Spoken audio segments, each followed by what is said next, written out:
Hello and welcome, ladies and gentlemen, to The Ascent. These will be my first impressions of this wonderful new video game that came out yesterday, I think, at the time of recording, but that doesn't matter. So let's jump into the settings first of all, and there is quite a few things to look at. First of all, there are plenty of graphics options, including the ability to use DirectX 12, which I'm not getting the best performance with, so I think I'm going to stick to DX11. All these different things here, some ray tracing stuff I don't have access to, display, audio settings, plenty of different sliders, key mapping, everything is rebindable.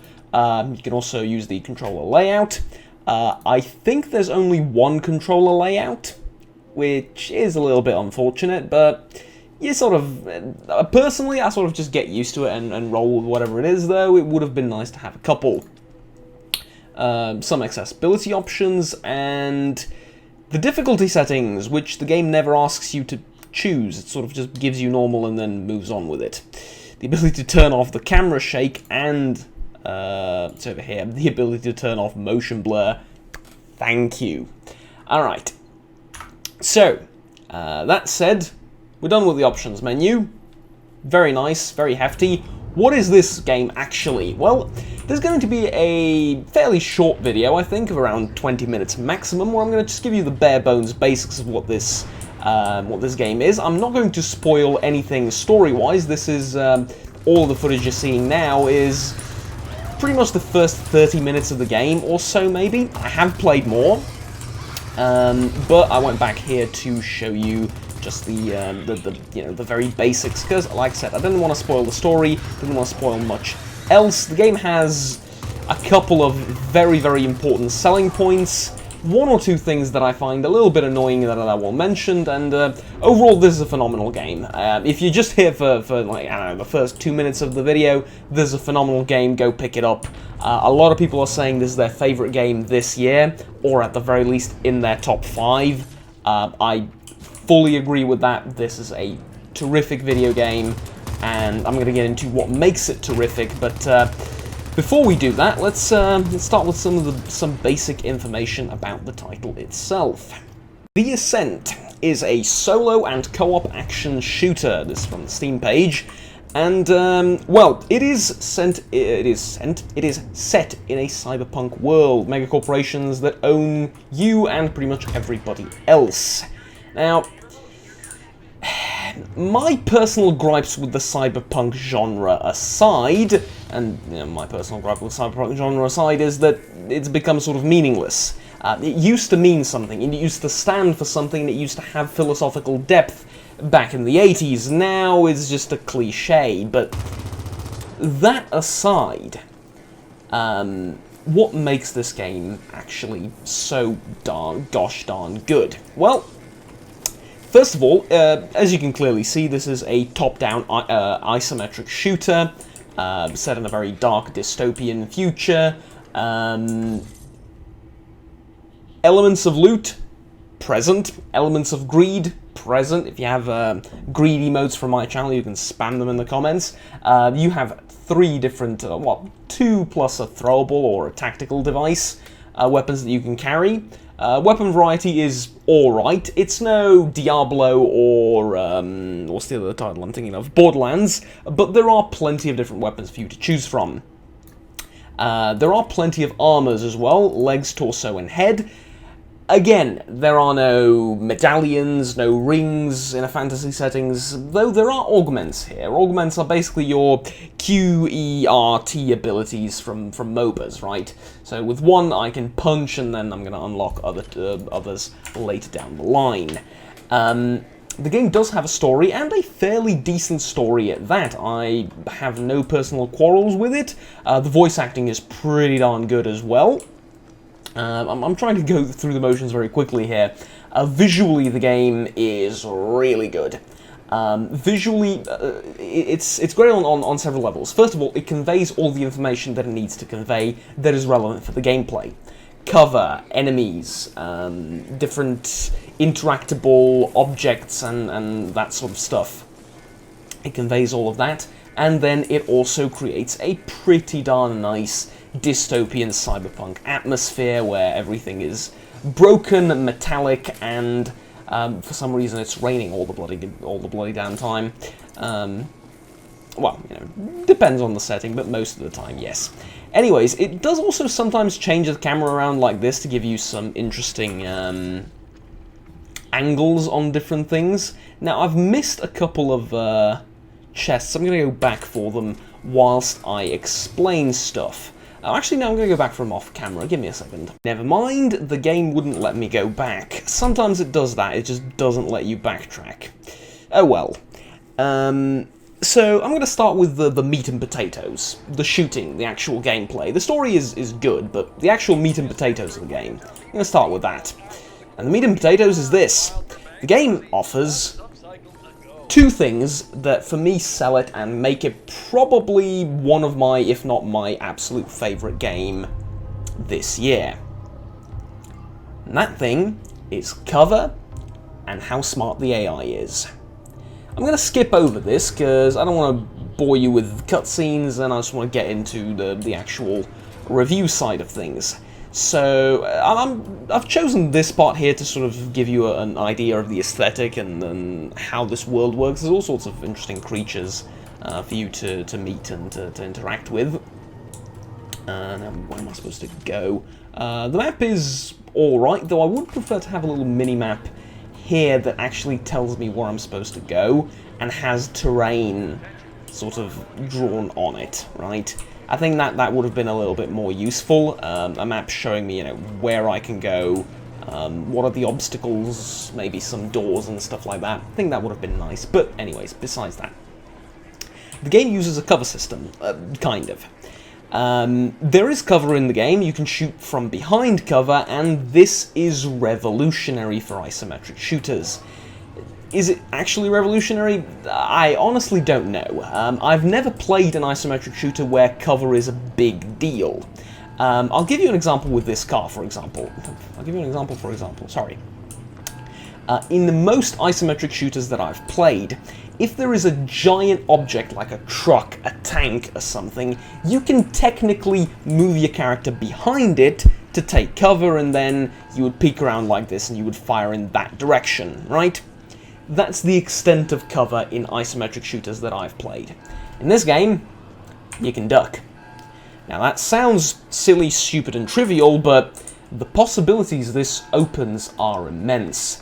You can take cover behind this and shoot. You can take cover behind this. Doors and stuff like that are kind of an obvious way to use cover. You know, you sort of use angles and edges to your advantage, and yes, you will be doing that to dodge different things that the AI is going to hurl at you. Fair enough, but the ability to duck in this game, oh boy, it takes it places in terms of combat. Now, this wouldn't be as impressive were it not for the second, in my modest opinion, biggest selling feature of this game. That is not the rich world. I mean, I already mentioned what it is, but, you know, it does have a rich world, it does have a good story, it does have good gameplay elements, it does have all of those things.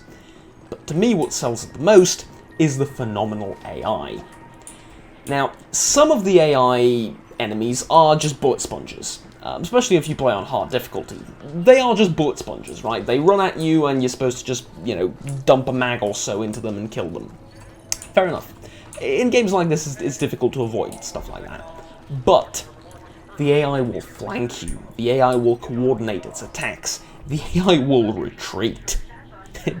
This is kind of shocking to me when I first saw it. The AI in the Ascent will retreat, gather their numbers, and try and take you out. Now, it's not the smartest AI ever, and it doesn't make the game ridiculously difficult. No, you can still, you know, fairly easily deal with most things on normal difficulty. You will die a couple of times, I've died a couple of times, but it's not, you know, outrageous. Anyways, I forgot how long this, this actual bit lasts. Let's get into some actual gameplay now. Now for some actual proper gameplay. Here's the thing, the game crashed on me 3 times now, and all 3 of those times I've finished the recording almost. So that's about an hour and a half of recording lost. which means I'm kind of losing my mind right now. I've switched recording softwares, maybe it's on me, kind of. I really doubt it, though.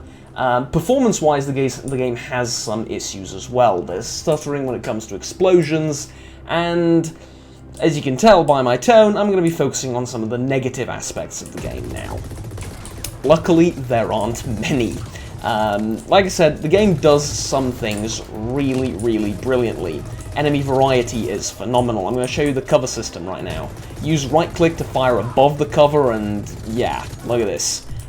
Key integral part of the game that you need to take cover. You are fairly squishy. I probably should be using some of my level ups and what have you, but anyways, there we go. Killed 2 of the 4 bosses that I was supposed to. The game also has local co-op, couch co-op it calls it, and it does work. I've tried it with a Xbox 360 controller. It's terrific. A bit of a lost art that it's sort of dying, if I can call it, if I can say that. Local multiplayer, very important for me because, I mean, let's be honest, getting someone to buy a game to play it for you, depending on where you live and how affluent your friends are, could be a little bit of a problem. However, just inviting someone over for a few drinks and a multiplayer session of something usually goes over pretty darn well. So, yeah, that was a horrible miss on my part. Anyways, there are a couple of things that I dislike when it comes to the combat. The first thing is it doesn't really work all that well if there's a vertical difference between the thing you're trying to shoot at and you. This means you can't really shoot upstairs, you can't really shoot downstairs, off cliffs, edges, stuff like that. It's nigh on impossible. That is unfortunate because there's a lot of that in the game. Well, not a lot of that in the game, but it is present throughout the levels, and I wish it would work there, but as it stands, if you want to shoot someone that's down the ladders or the stairs from where you are, you straight up just have to go down there and fight him CQB, right? It's not the best way of solving things, but it is what it is. I'm about to die. Okay. Next thing, and this is subjective, and I actually like the game for doing this, but I think some people might have a problem with it. A lot of things have been streamlined in terms of the RPG elements. As you saw previously, there's not that many RPG elements to speak of. I mean, okay, armor, weapons, augmentations, skills are, we're going to take a look at them now. Let's increase our crit rate substantially. Skills, as you can see, there's not all that many different things to look at, so that's been streamlined, and also there are no consumables, there are no health pickups to worry about. I mean, you do pick up health as you sort of fight along. There's no consumable health pickups to worry about, and there is no ammo. I mean, your clips aren't unlimited, but there is no ammunition as such. All of your weapons have unlimited ammo, at least so far. I've played a little bit of ahead of this, and that seems to be the case. Maybe there are some super advanced weapons you pick later down the line that you have a limited amount of ammunition for, but so far the only thing that's limited in terms of ammo is your tactical ability, which is, you know, I wouldn't exactly call it ammunition. It's sort of reliant on stuff that you pick up from killing enemies. I would just call that a cooldown by a slightly quirkier mechanic. Anyways, visually, the game is really good. It looks great. It conveys all the information that you want it to convey really well. What's cover, what's not, what are explosive items, where are the enemies, etc., etc. Oddly enough, one of the things, one of the sort of criticisms that I've seen about the game on the review page on Steam for it was that you can't differentiate between hostiles and civilians.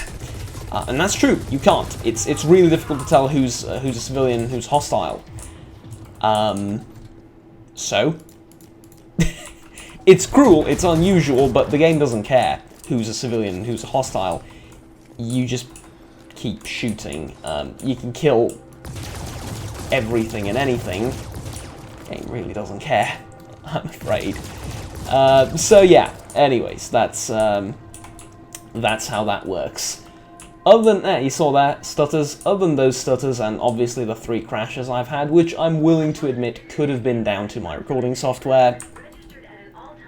Could have also not been down to it, though, so, you know, I don't know. Oh, what the hell? No, sorry, yeah, I'm not fighting you, sorry. I'm going where the game tells me to go. I've learned my lesson. Yeah, other than that, there isn't really all that much else to say. It's a good game. It has some quirks, some bugs. People have found stuff that I haven't in terms of bugs. I think when playing in multiplayer, you tend to, maybe for obvious reasons, find more of those. But be that as it may, I'm willing to look past those. They will probably get fleshed out in the next week or so, the next weeks, maybe. And what we're left with is a very innovative, unique, isometric, top-down shooter that has some really unique takes on the genre and does a phenomenal job most of the time. You saw there that I couldn't shoot the guy that was charging at me because he was running upstairs. It's, yeah, not ideal, right? Not ideal. Also, in terms of difficulty, the game's a little bit iffy in that it didn't ask me to select difficulty, but it does have difficulty settings. Bit strange, but alright, to each their own. I've just changed them later down the line, or I did just change them later down the line, which makes me think, I mean, this particular fight makes me think I probably shouldn't have done that. Okay, that was very important, and now we need to get out of here. Sorry for the clicky keyboard, but this is a tough bloody game. The enemies are a bit bullet spongy, in case you couldn't tell, right? I'm actually wielding a fairly decent weapon for this level, and they are this bullet spongy. Some of them are a lot more bullet spongy. Bosses take a ton of damage, but you sort of expect them to. In a game like, in a cyberpunk setting, I don't actually mind. It's not an annoying kind of well, at least it's a... Oh, that was terrible. Ugh. It's not an annoying kind of bullet sponge, though. So there we go. What was a very short video, which was supposed to be about 30 or 40 minutes long, with more in-depth views at the different mechanics and stuff like that, I'm going to cut here and call it, because it's a fairly straightforward game. You either like it or you don't. What I will tell you for the very end is it's a lot more fun to play than watch, at least for me. I've seen 2 people play this game, and it didn't look all that exciting, though I thought to myself, well, I really like these sort of isometric games and Diablo slash Torchlight kind of RPGs with, you know, guns and loot and all those things, so I'm going to give it a shot. And yeah, the game is a lot more fun to play than to just watch, because when you're watching, you don't really get the sense of what the other person's trying to do and how he's trying to dodge things. You just sort of see a guy blazing an infinite amount of bullets at guys with red HP meters, which is true. That is exactly what is happening, but at the same time, it's a tough game. There's kind of more to it. Anyways, let's call it here and ultimately tell you would I recommend the game or not. I'm having a lot of fun with it, which makes it difficult to not recommend the game despite its flaws, and it does have flaws, don't get me wrong. It could use more weapon variety, it could use more gear variety, not something like, you know, I'm not expecting Borderlands levels of weapons, where every 2 minutes I'd pick up an entirely new gun I've never seen before in the game. Not expecting that, but, you know, I've seen the same 3 or 4 guns throughout the entire mission. Maybe throw in something, with slightly changed stats here and there, a little bit more often. But be that as it may, it's a great game, and I think there's a lot of content in it for the price, for the asking price of $27 or your regional equivalent. 27 euros, sorry, which will be like 30-something dollars. It's not a AAA game, but it has a ton of content in it. You can play with friends, you can play with, you can play on, you know, you can invite people over and play with friends that way. You don't even have to buy the game. So simply for all those reasons and all the content that it gives you, I think that it is worth picking up right now, even in its sort of buggy state that it finds itself in. Once these things get ironed out, I think the game's going to be a lot better. It has enough customizability, both in terms of difficulty, in terms of gear, in terms of playstyle, that it just works. You know, there's a lot of things for you to do, ton of different side quests, fairly open world. There's difficulty for you, you know, if you want to crank it up to hard and play that way, or play this way, I should say. I do recommend the game. I'm going to quit to main menu here, and I can't really speak anymore. I think this is like 2.5 hours of recording, which 90% of which has gone to waste, but hey, it is what it is. So yeah, there you go. It's a good game. It's a good game. I do recommend that you investigate it further if you're into something like this. I would recommend that you pick it up. So yeah, that's about it. Tons of enemy variety, 2 unique features that really drive it forward and make it interesting. That's the AI and the cover system.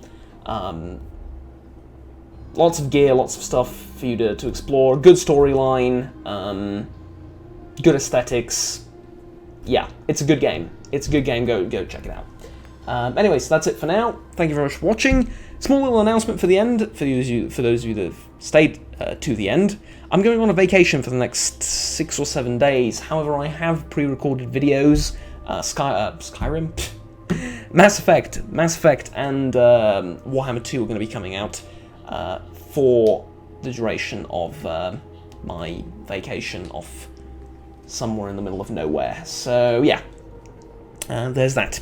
I will probably be able to respond to comments and stuff like that. It depends on the Wi-Fi and what sort of connection I get where I'm going. But yeah, for now, that's going to be it. I haven't slept in 30-something hours pre-recording videos. Good chunk of that was wasted. Yeah. Anyways, I'll see you all. Well, I'll see my subscribers and all of you guys when I come back from my vacation. As for the rest of you, do feel free to check out the rest of the channel. I do all sorts of content here about video games, Let's Plays, first impressions, stuff like that. But anyways, whatever you choose to do, until next time, have fun, take care, and bye-bye.